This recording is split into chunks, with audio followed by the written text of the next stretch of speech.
Policial militar envolvido na morte de 2 moradores do bairro aglomerado da Serra, em Belo Horizonte, é encontrado morto. O cabo da PM, Fábio de Oliveira, estava detido e teria se suicidado dentro da cela. Veja este e outros assuntos do dia. A morte dos moradores no sábado passado provocou protestos e vandalismo. O cabo da PM fazia parte da equipe da Rotan, Rondas Táticas Metropolitanas, responsável pelas mortes de tio e sobrinho durante a operação no aglomerado da Serra.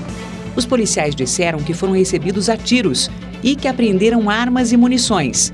Os moradores negam e afirmam que os mortos eram trabalhadores. Outros 3 policiais também foram detidos por ordem da Justiça. O inquérito da Operação Guilhotina no Rio de Janeiro foi concluído hoje com o indiciamento da ex-delegada titular da Delegacia da Penha, Márcia Becker. Ela é acusada de prevaricação por tentar proteger um subordinado durante a investigação. Ao todo, foram indiciadas 44 pessoas, a maioria policiais civis e militares, suspeitos de envolvimento com criminosos. A operação derrubou o chefe da Polícia Civil do Rio, Alan Turnovski. A Polícia Civil de São Paulo deteve hoje um rapaz suspeito de atirar contra os estudantes da Fundação Getúlio Vargas na porta de um bar na noite de quarta-feira. O crime foi gravado pelo sistema de segurança de um prédio ao lado do bar. 2 atiradores chegam de motocicleta e, sem tirar os capacetes, se aproximam dos rapazes e fazem os disparos. O estudante Júlio César Green morreu e o colega dele, Christopher Tominaga, ficou ferido. A polícia acredita em crime por encomenda.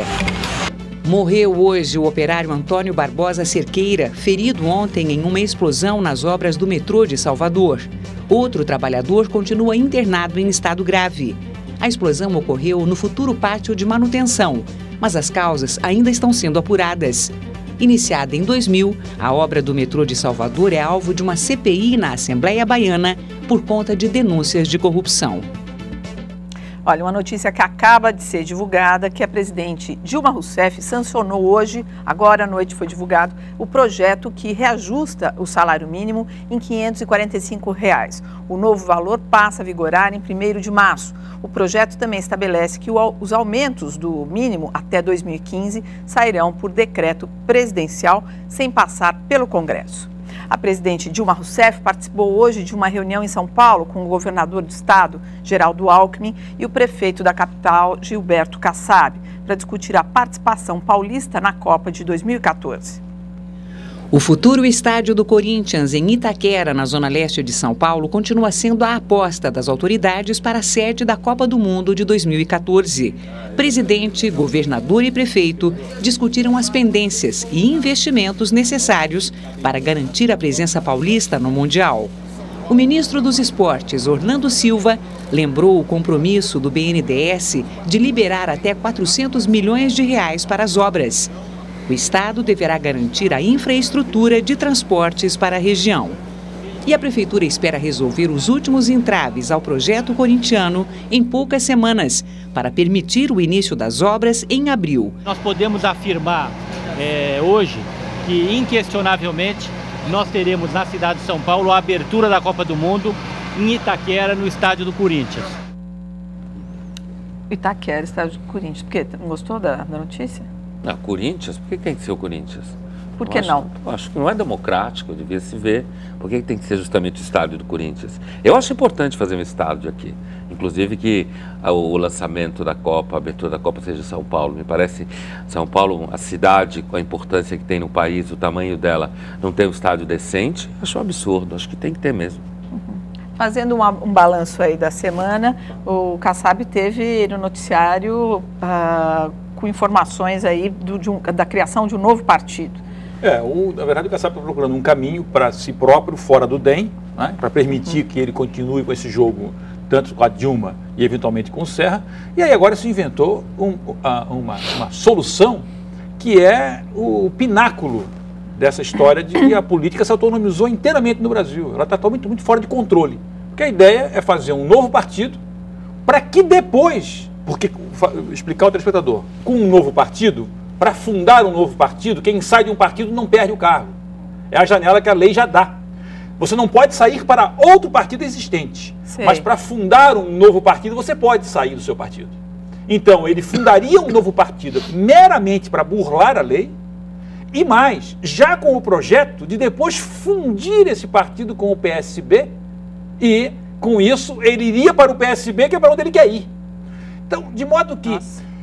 e depois se quer resolver esse tipo de coisa falando de reforma política. Olha, a única reforma política que o Brasil precisa não está ao nosso alcance. Qual é?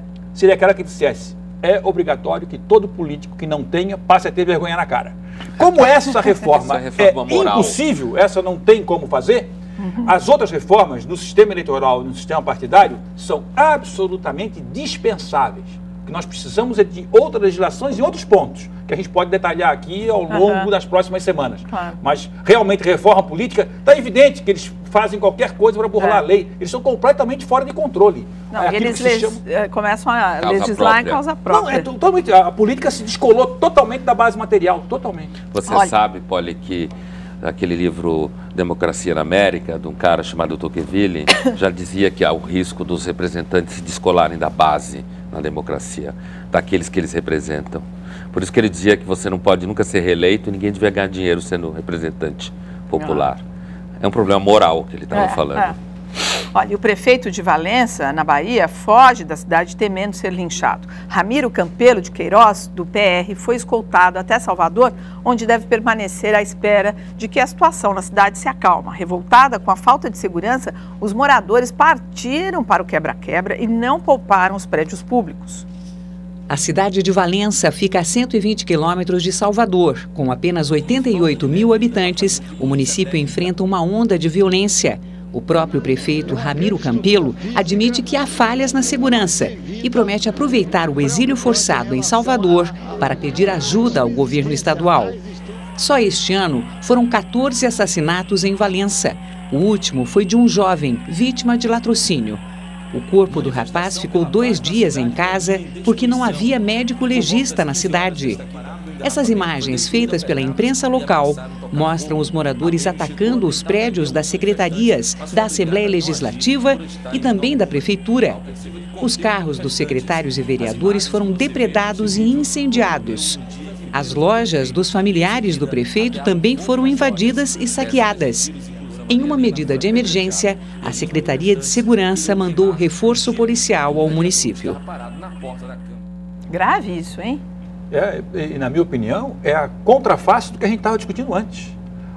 O descolamento da política da base material leva a que os políticos façam essas coisas que o Kassab quer fazer e leva a população a situações extremas como essa de absoluta raiva, ressentimento contra quem? Os políticos. Então eles queimaram foi o quê? Carro de vereador, carro de diretor, carro de secretário, expulsaram o prefeito. Porque se você for olhar tecnicamente, a segurança não é responsabilidade do prefeito, tecnicamente falando. Mas não adianta, porque, na verdade, a ira da população é contra os políticos, que criaram um mundo de faz de conta para eles. É um mundo totalmente... As pessoas esquecem da outra eleição, né? Não tem mais posição diferente, não tem mais nada. Já pensou se a moda pega, aqui também as pessoas começam a sair na rua para bater em prefeito ou qualquer outro político porque acha que a situação está ruim? Como entende? A gente está vendo no Oriente Médio. Não no sentido do governo como um todo, entende? Mas no sentido em locais específicos, a população começa a se contaminar e fica com raiva e sai dando porrada e quebrando loja e carro. Pois mas como que aborta esse tipo de coisa? Como que se evita? Acho que devolvendo para a população o que ela precisa, né? No caso aí era a segurança. Sem dúvida. Sem dúvida. O que está faltando é uma política voltada para as pessoas. Porque as pessoas normalmente optam por viver seu dia a dia normalmente. Só quando a coisa fica insuportável é que elas saem batendo nas coisas. E olha, eles fizeram... não se deve fazer, mas enfim, eles fizeram algo que chamou a atenção, está aqui o noticiário dando. Bom. Invadiram a Bastilha. Eu nem sei se não se deve fazer. Pois é, de repente são as ferramentas, as armas que as pessoas têm. É o que estão dizendo, disseram para os jovens lá no Egito no começo, isso não se faz, né? Ficar jogando pedra nos carros. Olha, acostumado a importar produtos da China, o Brasil pode passar a receber também empresas chinesas. O interior de São Paulo deve ser a sede de 7 novas fábricas, a maior parte na área automotiva. Primeiro foram as prateleiras do varejo, agora é o chão de fábrica. Os chineses prometem investir R$1,5 bilhão no interior de São Paulo e gerar 4 mil empregos diretos. Só a fabricante desses carros projeta uma linha de montagem de R$660 milhões em Jacareí. Os negócios estão apenas começando. A Câmara de Comércio Brasil-China recebe por mês 2 delegações de empresários chineses. A Câmara trabalha para quebrar esse preconceito e para ajudar o empresário brasileiro a enxergar a China de outra maneira, especialmente como um potencial mercado para exportação. Em apenas 10 anos, a China deixou de ser o 14º país em relações comerciais com o Brasil para assumir a primeira posição. Na balança comercial, o Brasil ainda tem saldo positivo de 5 bilhões de dólares por ano.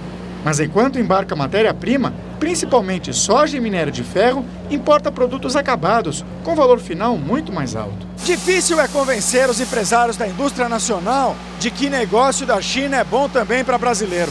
Nesta fábrica de válvulas, estas máquinas estão paradas desde 2009 e a razão é muito simples. A fábrica não consegue competir com o produto chinês. Nos últimos 3 anos, a empresa teve uma queda de 40% no faturamento. Empregava 180 pessoas e agora tem 110 funcionários. Sem ter como baixar mais os gastos, o dono se rendeu. Passou a importar essa peça da China, barateou a produção e diminuiu em 30% o valor final do produto. Para poder ter um pouquinho de competitividade aqui no mercado nacional. Senão você fecha a fábrica. A mão de obra barata, a moeda desvalorizada frente ao dólar por decisão do governo e os ganhos de escala tornam a China uma competidora quase imbatível. A Federação das Indústrias de São Paulo calcula que no ano passado o setor deixou de ganhar 17 bilhões de reais por conta das importações. Mas os próprios empresários reconhecem, os problemas não estão só na China. O mais importante hoje é que o governo reduzisse os encargos sobre a mão de obra, sobre os produtos. A carga tributária é elevadíssima. Nós precisaríamos ter uma taxa mais elevada nos nossos portos e aeroportos para que não ficasse tão baixo o índice de imposto de importação. Isso também ajudaria muito. Agora, o que é importante dizer nessa reportagem, só complementando, é que essas empresas chinesas vêm para cá e vão ter que pagar salários baseados aí na lei brasileira. Sim. E que isso é muito bom, não é? Sim, vai ser totalmente diferente, quer dizer, a matéria... O que eles não fazem lá. O que eles não fazem lá vão ter que fazer aqui. Eles vão trazer... Não é eles, por exemplo, aqui. só essa Chery, eles falaram em 600 milhões de dólares de investimento, é mais ou menos o tamanho do que a Mitsubishi investiu no Brasil para fabricar as picapes dela e aqueles carros que fabrica aqui no Brasil. Quer dizer, é bastante coisa, embora respondendo aí talvez por uns 3 ou 4% do mercado de automóveis aqui. O que o chinês vai fazer aqui é empregar brasileiro com salário brasileiro segundo as leis trabalhistas brasileiras. Trabalho escravo aqui só na fazenda do Inocêncio de Oliveira, né? Lá não é? Político. Político, de novo. Não, essa coisa é séria. O trabalho escravo aqui existe, é importante, é aviltante e a guerra contra ele tem que ser sem quartel. Mas, não, estou falando sério, lembra da fazenda do Inocêncio? Mas é que na China, quando se fala em trabalho escravo, é uma coisa numa dimensão importante para a economia chinesa. É porque lá é tudo muito, né? Muita gente, a vida é barata. Né? A seguir, a internet está superlotada. A ameaça de despejo ronda o cantor e compositor João Gilberto.